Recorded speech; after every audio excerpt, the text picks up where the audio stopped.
Hi, everyone. Welcome to our webinar today called Marketing Mashup. Before we get started, I just wanted to remind everybody about a couple of housekeeping notes.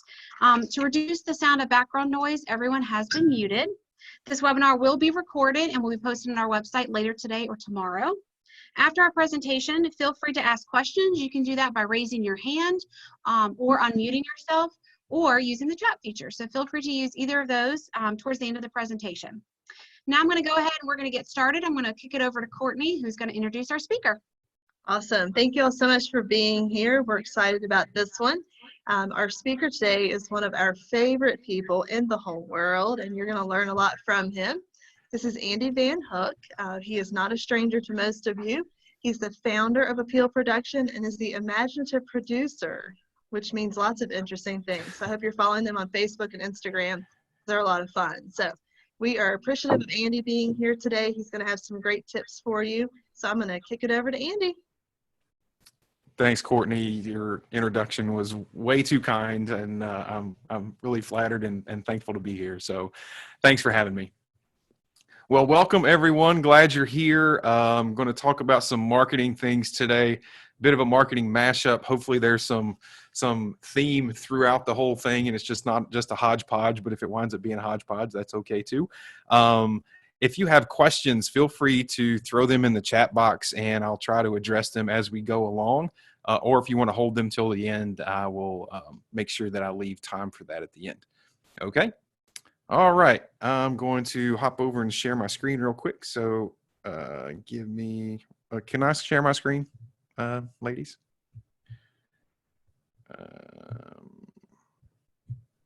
There it is. Okay. Good deal. All right.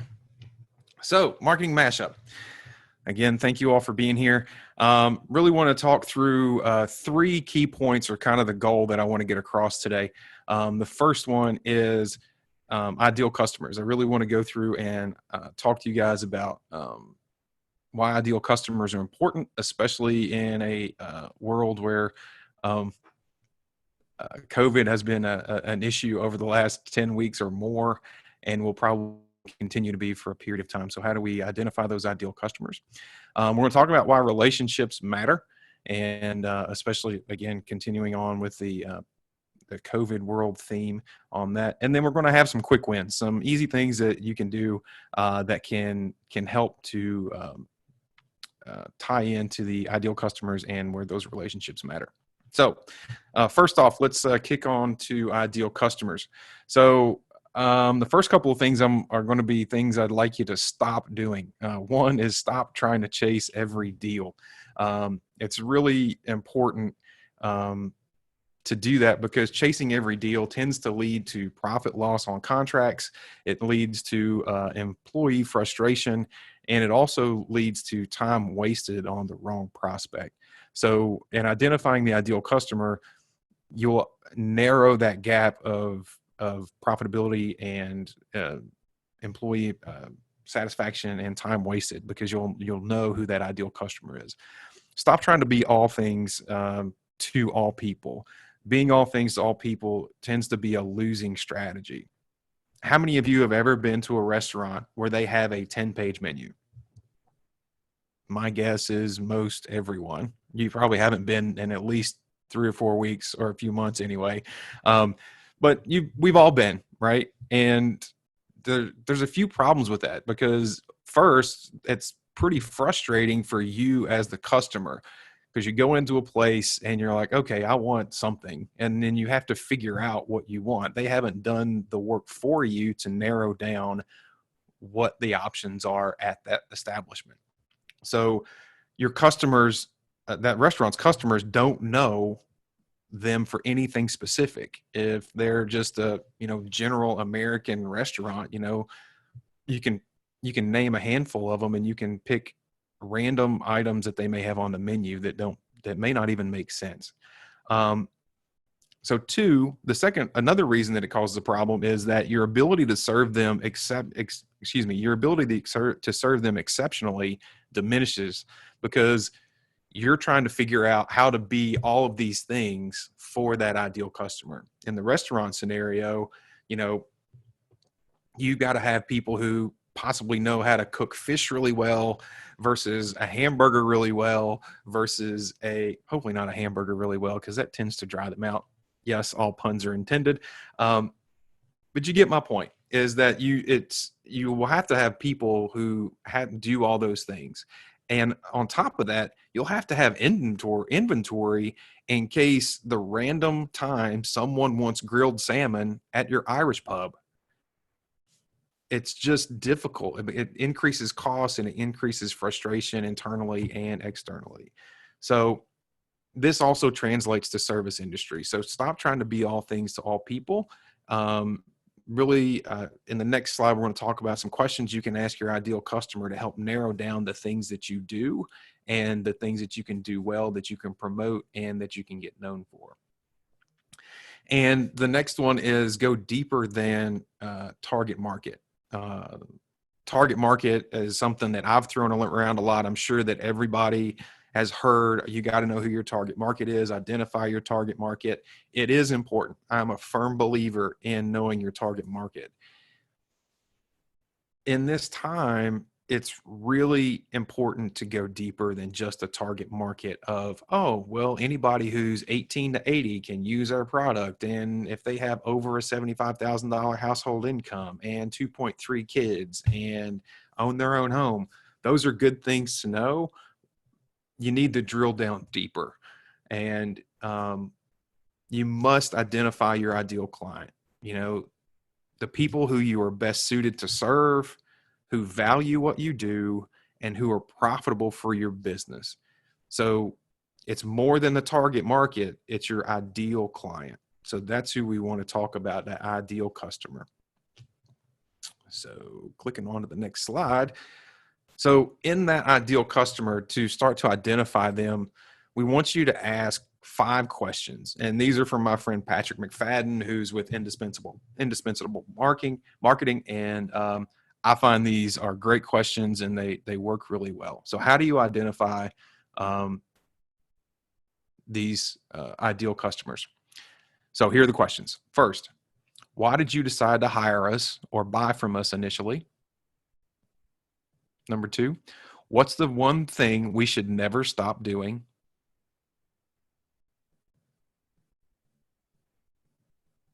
Number 3, what's one thing we could do to create a better experience for you? Number 4, if you were to refer us, what would you say?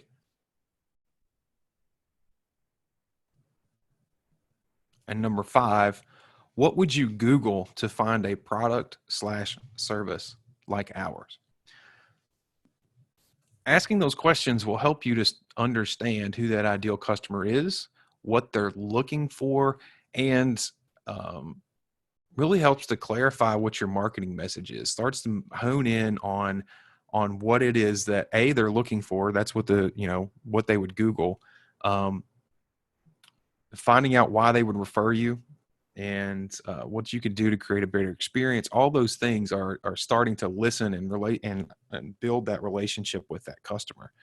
And it will help you to, again, continue to niche down who that target audience is. The next thing is simple things will matter. So a lot of times when you'll ask these clients questions or customers questions, these 5 questions, they'll start saying things that will likely surprise you. And it will more often than not be the simple things that we all tend to do, yet we look them over because we're so in tune with our business. We start to see the nuts and bolts or the details of the things that we do that our clients don't necessarily pay attention to. It can be the little things. Were you on time? Were you on budget based on what you quoted me? Did you clean up after you left the job? Did my place look better than it did when you got here? Those are little things that you may find out in this interview process that are kind of eye-opening, that go, oh, wow, I didn't realize that me responding to an email within 24 hours was really important to my client. Me calling back within an hour from somebody who left me a voicemail is really important to my client. asking those questions help you to find out what those simple things are and what people appreciate about your business. Lastly, these things will increase effectiveness. So working to identify your ideal customer will really narrow that niche down, and it helps to increase the effectiveness of your marketing efforts. It will boost profitability for those clients, and it will likely increase employee morale. Because you all know who you're working for. The team knows who their client is and what that this is an ideal client who are willing to pay the rate that we need to make and have the clear set of expectations. And we've attracted that ideal customer. When you cast a really wide net without focus, you can set up expectations that may not work. You may spend a lot of time, effort, and energy trying to get a client, and then by the time you throw out the number on what your product or service is going to cost, they recoil because they're like, well, no, that's not what I was expecting at all. I was expecting it to be 50% cheaper than that. So some of that is expectation setting at the beginning. So working to identify that ideal customer, again, who values what you do, is willing to pay for what you do, and wants to create a partnership, that really helps to boost all those things in your business. So going into relationships. So once you've identified ideal customers, we start to talk about relationships, and relationships matter, especially, I hate to keep saying in times like these. I'm sure we've all seen way too many commercials that say in times like these. So I'm going to say it again. In times like these, relationships matter, but relationships always matter. The whole point of relationship marketing is that the single sale is not the goal. It kind of flips the old advertising adage, the traditional marketing strategy, on its head, to where one single sale isn't the strategy. You want to create relationships that foster repeat business. So the single sale is not the goal. Sales starts the relationship with the goal of generating customer retention and loyalty. So again, this is a shift from traditional marketing where the single sale is the strategy. In the relationship, you understand expectations. We tend to listen better in relationships than we do in transactional or transitional deals. Understanding expectations by listening to customer needs, understanding is step one, but showing a high commitment in delivering to that expectation builds trust. Excuse me. So setting and understanding those expectations, but then delivering upon them, really helps to build that relationship. And you may be asking, okay, what does this have to do with marketing? In my opinion, it all matters in marketing. Building a relationship is part of your marketing strategy. All the things that you do on the front end, with social media posts or email blasts or all those things, if they come back to the relationship aspect, it helps you to craft those messages based on what you're trying to do, who you're trying to talk to, and what you're trying to accomplish. The next point is relationship wants a robust customer service experience. That robust customer service experience, from pre-sales to sales to after-sales activities, is crucial in building these relationships.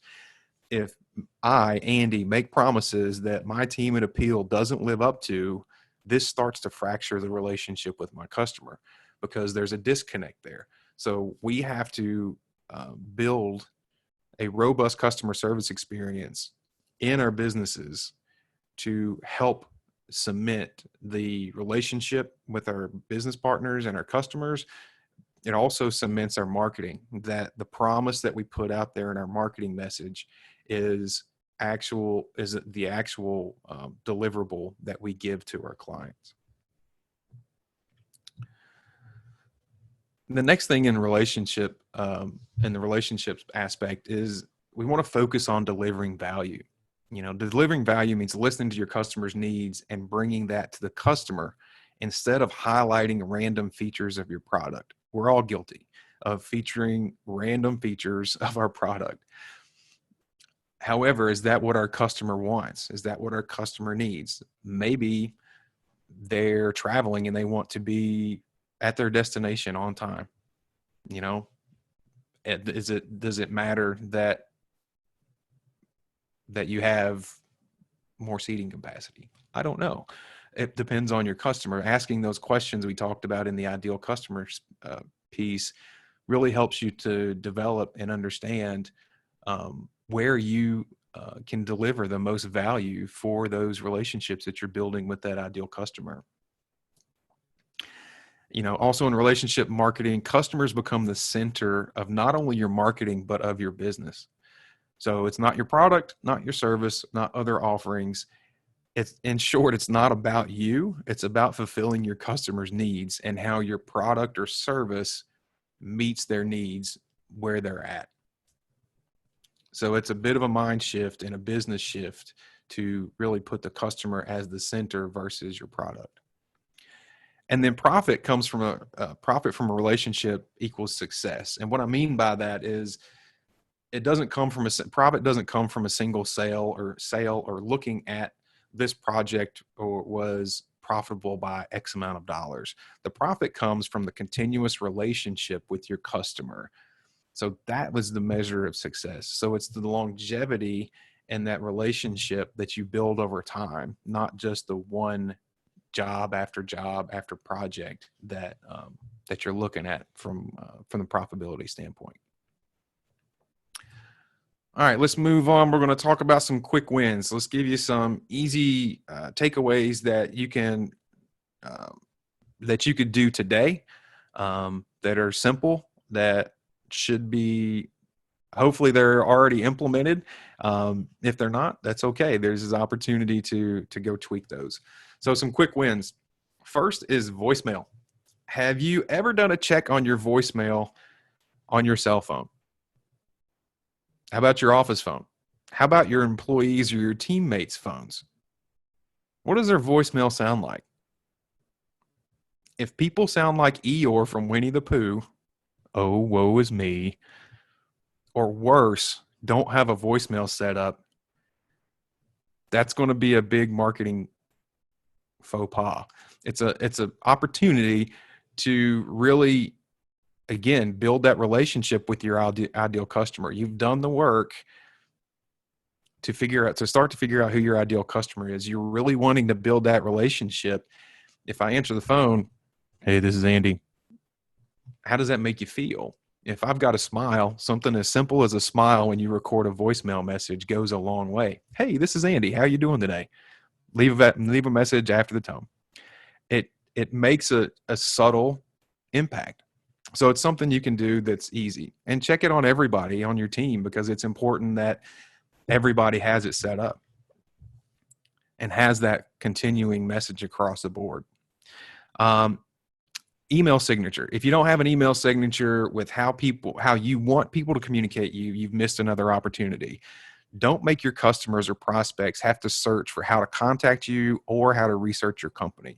If you've reached out to a prospect for the first time and you have no signature with an email link or a Facebook link or a phone number, if you have nothing, you're going to make them do more work. Make it as easy as possible to find you.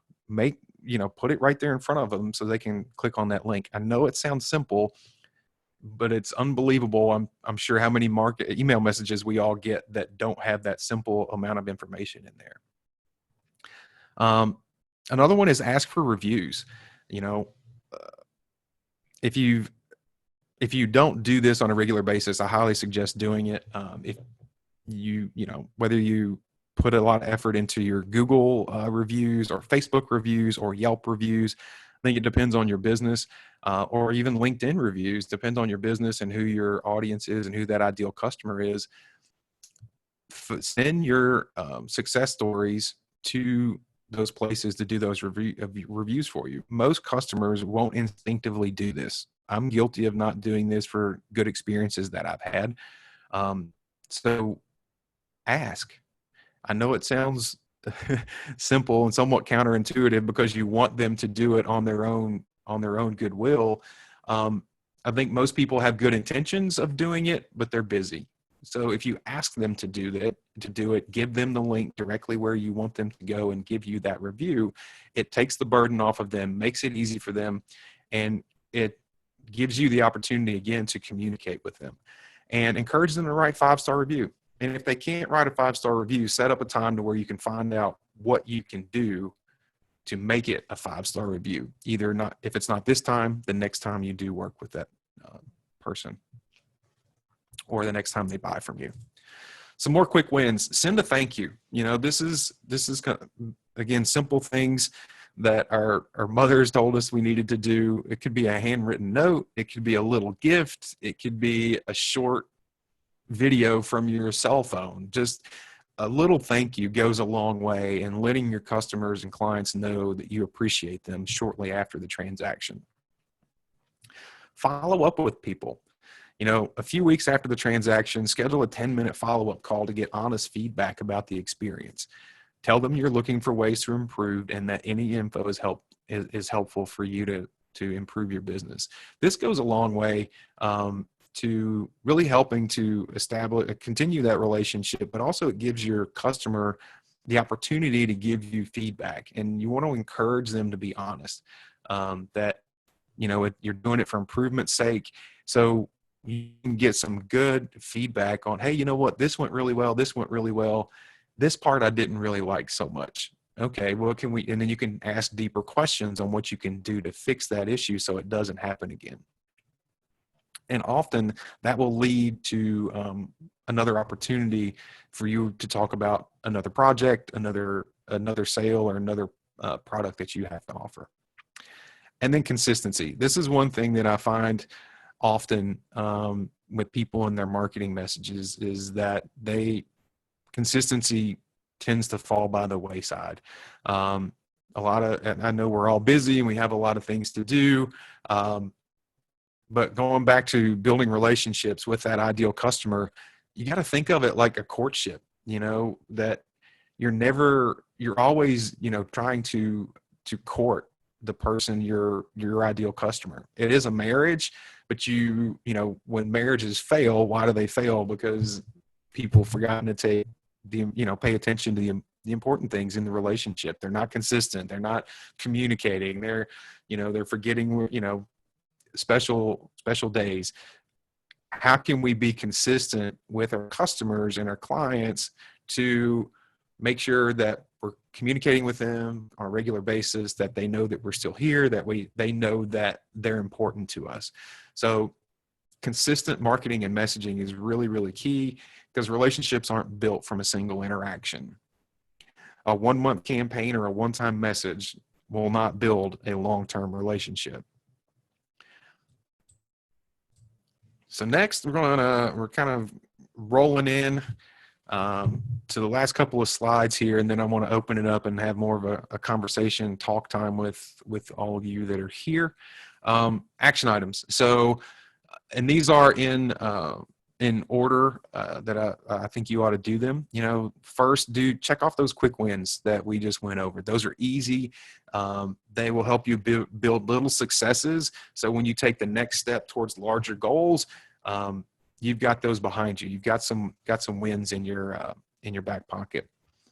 Number 2, work on identifying that ideal customer. It's going to take work. It's not going to be, I'm going to call one client and there's going to be my ideal customer. Well, you've got to call many clients.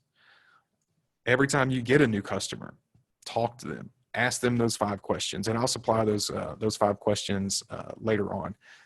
And also the quick wins. I'll type up an email and send that over to Courtney and the chamber so they can share that with everyone. But do the work and identify that ideal customer so you can continue to narrow down that audience, that ideal customer, which again hones in that marketing message, which increases the effectiveness of the marketing message, which tends to reduce the expense of marketing messaging. So identifying that customer is going to be a really key step. And then third, define your relationship voice. And what I mean by that is, once you know your ideal customer, defining your voice is how you're going to build your relationship with them. How are you going to communicate with them? What is our tone in our messaging? Are we really informative? Do our clients want to know very specific things on our products and our offerings or our service? Or are they looking for something that's a little more lighthearted and fun? Or are they looking for something that is gives me information so I can do some things on my own? So there's a lot of different ways, but you need to, as you identify your customer, defining that relationship voice is going to be crucial. So it should branch across all of your marketing messages, whether it's voicemails or email signatures or email campaigns or Facebook posts or Instagram posts or TV ads, whatever. That voice should be your voice. So when your customer hears it, sees it, and gets it, they're like, oh yeah, that's my favorite airport. So there's good opportunities there to, again, to define that relationship voice. Okay. All right. So lastly, get more info about us and what we do. Appeal Production, video marketing firm based in Harrisonburg. I'm happy to talk about any other marketing questions, thoughts, or concerns that I can help you with at this time. And I'm going to stop the screen share now and open up the floor for any questions, thoughts, or anecdotal jokes. All right. Does anybody have any questions for Andy? Take advantage of him now. He's the expert.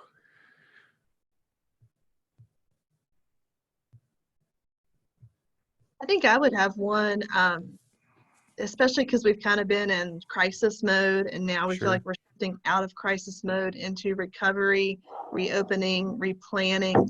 I would say, how would you advise businesses who, everybody's had to use social media, everybody's had to be more digitally focused the last couple months.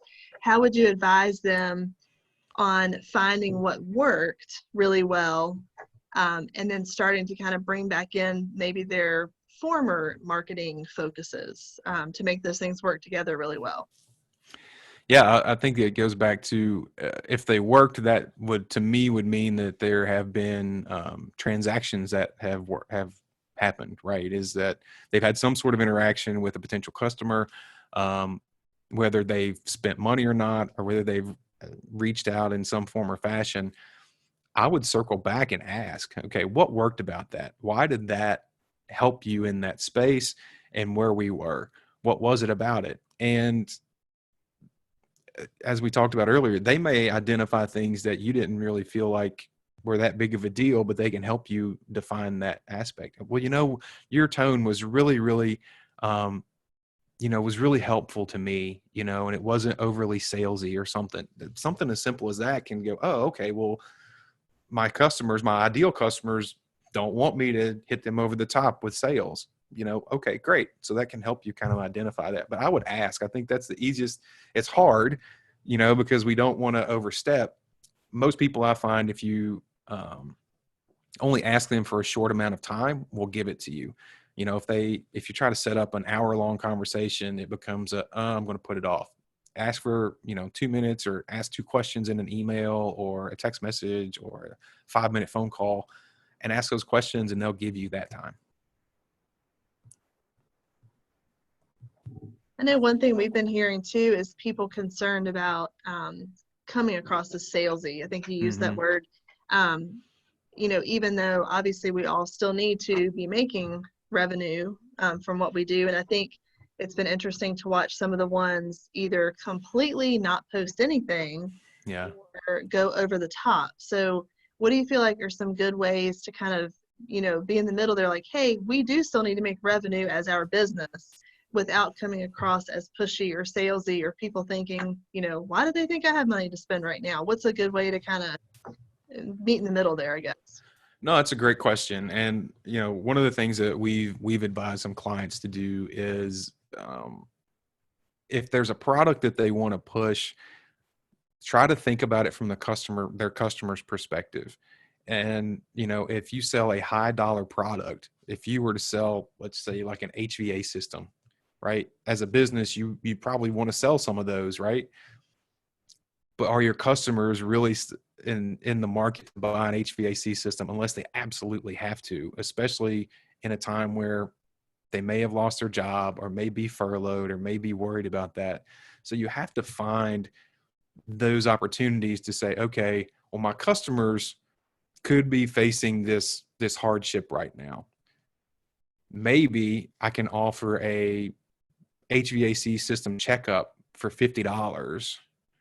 So it helps them, gets them something that, okay, yeah, actually, I probably do need a checkup to make sure that I don't have to buy an HVAC system. And maybe it'll limp through the summer this year and I can buy one in the fall.